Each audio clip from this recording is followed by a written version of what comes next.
Hi, I'm going to do a little video on trauma. And I'd like to talk about trauma because it comes up so often on the Living Inquiries Facebook page and just with my clients, and it's kind of a hot topic right now. So I think it would be useful to talk about trauma. Hopefully right now it will be in a way that's pretty user-friendly, because sometimes trauma it becomes very science-based, and that is fascinating and fabulous, but sometimes it can kind of go over our heads. And so I'd like to make it just as user-friendly as possible. There are lots of different kinds of trauma, but in this video I'm just kind of going to be talking about kind of the general word trauma. A lot of people would agree that trauma, it's not actually an event, it's an experience. It's a disconnect, an experience of disconnect. At some point, usually quite early, even before cognition, but also through our lives at different times, we have felt a lot, scared, sad, angry. And just because of circumstances, sometimes when we've had those experiences, our caregivers or nobody else was there to be with us when we felt that those strong emotions or sensations. Sometimes the events were really intense, and sometimes they were very, seemingly anyway, no big deal. But for the person experiencing it, for whatever reason, it was a big deal. And the individual did feel scared and alone and powerless. Particularly because, for whatever reason, there wasn't someone to be with them in that moment.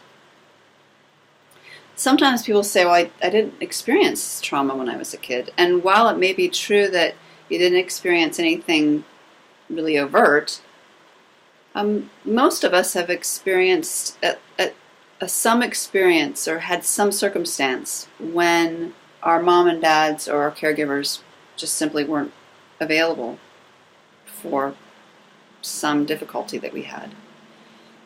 You can ask yourself, like when you were a kid, was your mom and dad there in every moment? Did you always have support available? And just because our mom and dads can't usually be with us every moment, the answer is almost always no.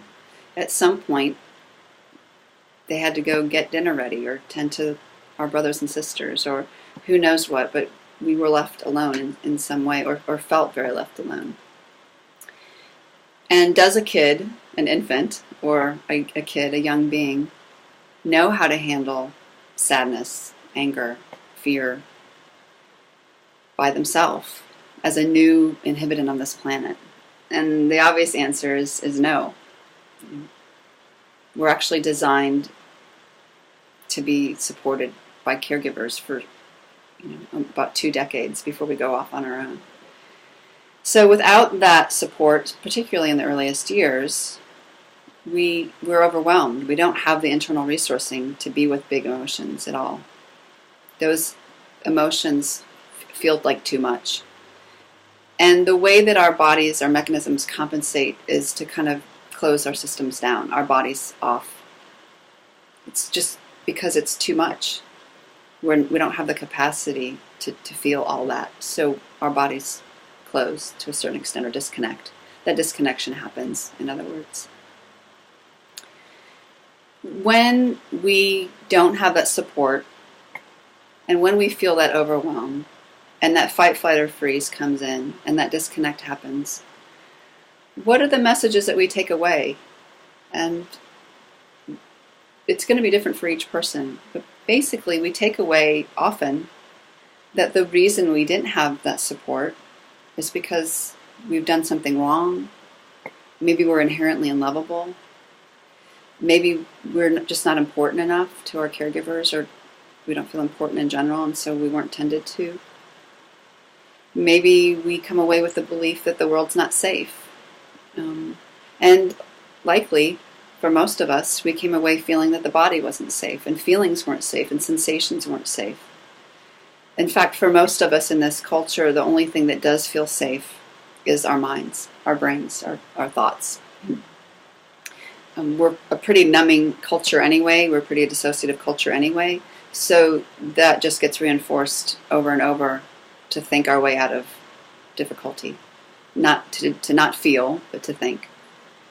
And somewhere in the cognitive line of happening is the body's not safe. Maybe the mind can help me figure out how to get safety. And if you think about your own life and you think about your own sense of figuring outness that you have going on, I call it the hamster wheel. And there's this really trying to figure things out that happens a lot for most of us. It's an attempt, it's a strategy, a very innocently created strategy to try to figure out how to be safe in a world that hasn't felt safe. How to get love when we don't feel love. How to feel important when we have not felt important. How to feel good enough and right and all of those things and worthy when for some reason we just haven't felt that way. And we use these big brains that we have to try to figure out how to have that, how to get that. And where a lot of us wind up is in frustration. Frustration that it doesn't work, first of all, and what we're left with is overactive minds.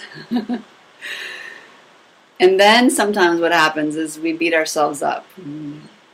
This is something that most of us is familiar with. And it's interesting too, we even beat ourselves up over our traumas that we didn't create. And we beat ourselves up for disconnecting back in our earliest years. Why did the thought processes might be, why did I disconnect? Why did I do that? Why did I shut down? And it's really important to understand that we didn't choose to shut down. Our systems are designed to survive. And in order to survive overwhelm, our bodies disconnected. There was a disconnect that happened. And that allowed our bodies to be able to manage, to make it through to the next day. Our bodies want to survive, period. Quality is not as important. Well-beingness really isn't the high priority. Survival is. Surviving to get to the next day. And the quality and well-beingness kind of gets put to the side. Live another day is kind of the motto of survivability in our systems. So first of all, to know we didn't consciously choose that. Our systems took care of that overwhelm in the way that it knew how to do physiologically.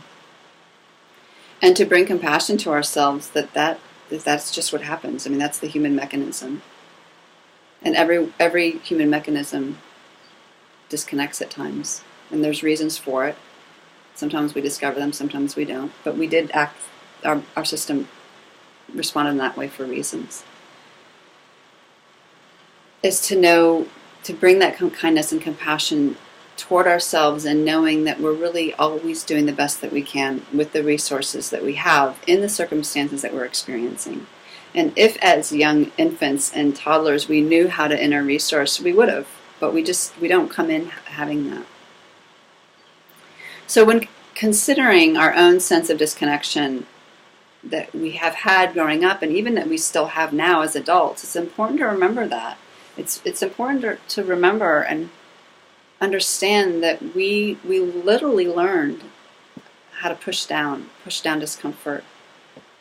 Or it actually, at first we didn't learn it, maybe it was just a mechanism, but then through culture we continued to learn how to push it down because we just didn't know how to meet that overwhelm or those sensations. Our culture is a pretty dissociative culture. We numb discomfort constantly from the earliest age through Tylenol and Advil and all those pain relievers from very, very early in the years. And then we employ different methods to disconnect or from discomfort constantly, from food to alcohol, tobacco, drugs, sex, gambling, and so on and so forth. And thinking, we use thinking to disconnect as well. It's just kind of what our culture reinforces.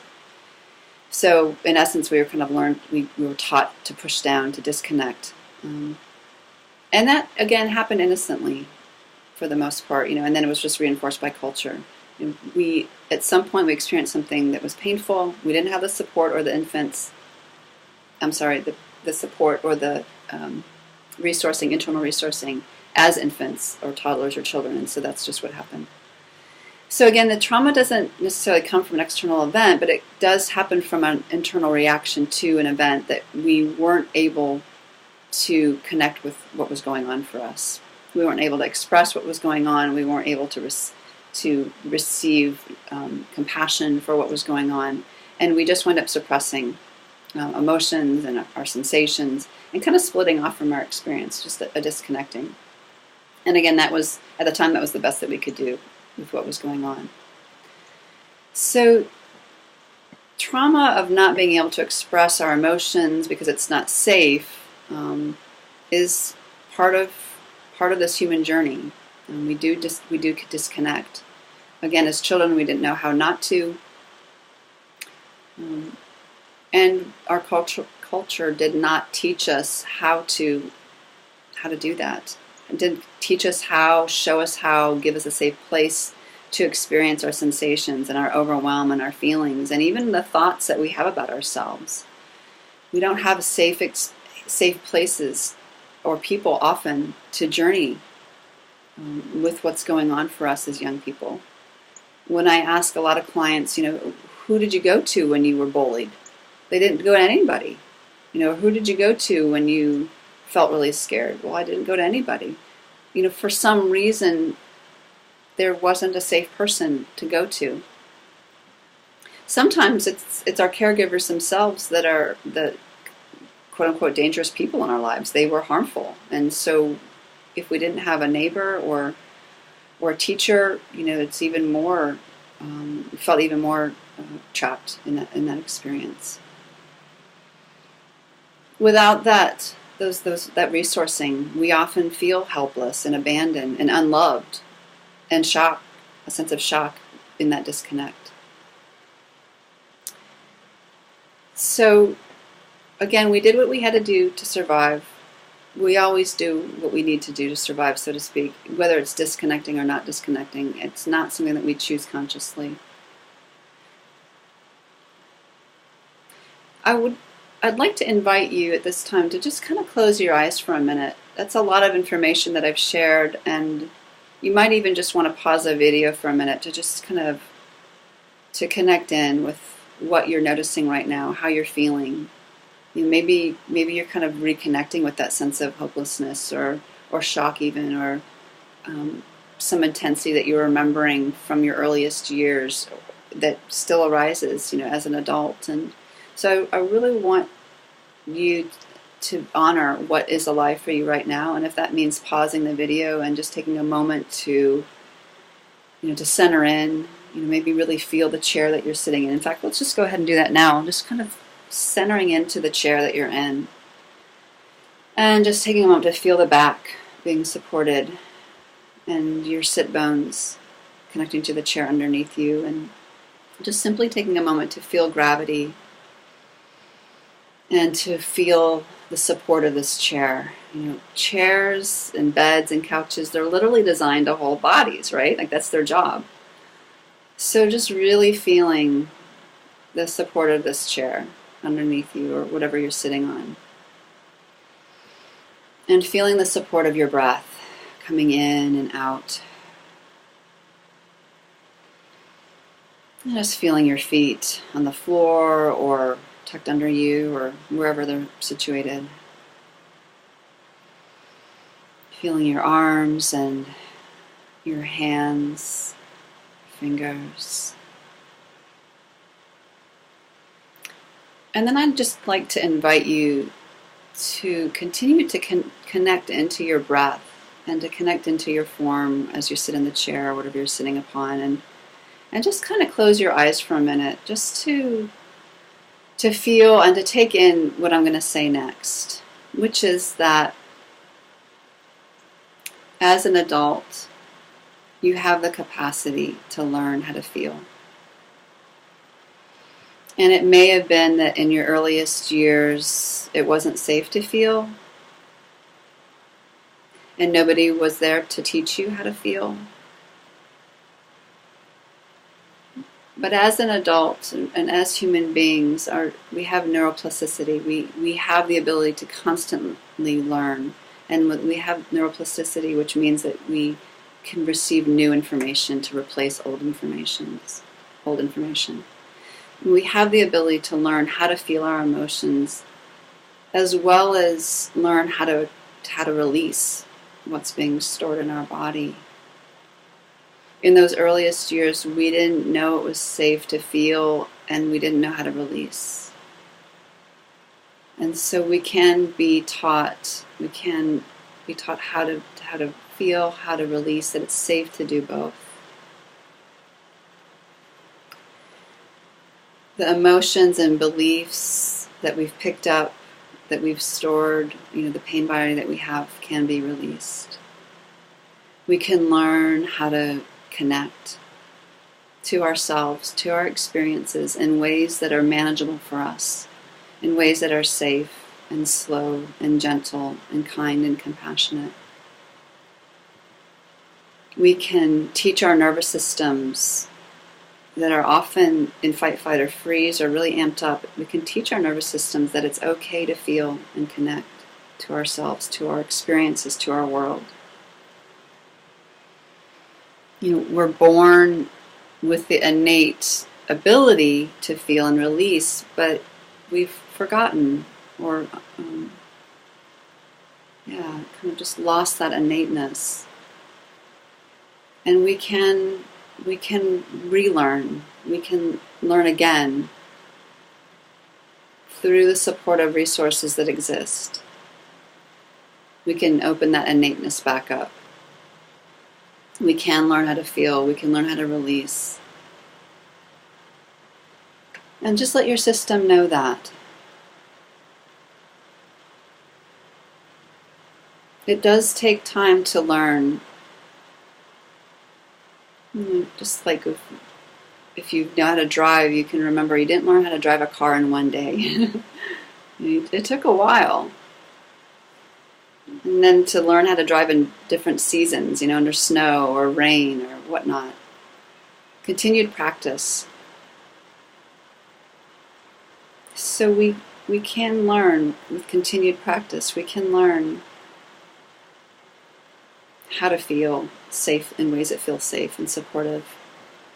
And I just would love to encourage you to go to Living Inquiry's website if you haven't already. There's a lot of videos, a lot of audios that guide people through resting, through self-facilitation,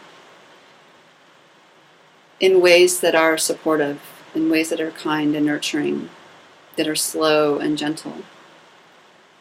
And so I invite you to utilize those resources. And there's also a lot of written, blog posts on the Living Inquiry's website. I write a lot about trauma on my own website, and I'll make sure that I have links to my website and the Living Inquiry's website in the information below. And then lastly, if this is something new to you, it is useful to have support.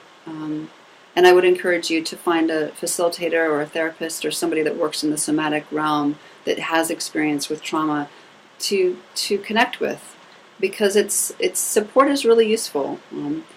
To receive that external support will help you to become more resourceful internally, where you can learn how to support yourself.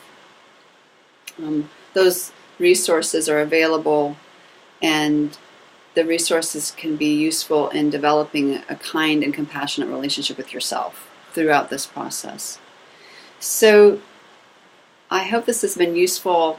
My invitation is always to become more intimate with ourselves, with myself, with yourself, getting to know yourself, your experiences, and bring kindness and compassion and understanding and even love to yourself, to ourselves, through this journey of life, using our resources that we have available to assist us in that. So I hope this has been useful in any way. Please send me questions that you might have, that you would like more information on. I'd be happy to connect with you on that.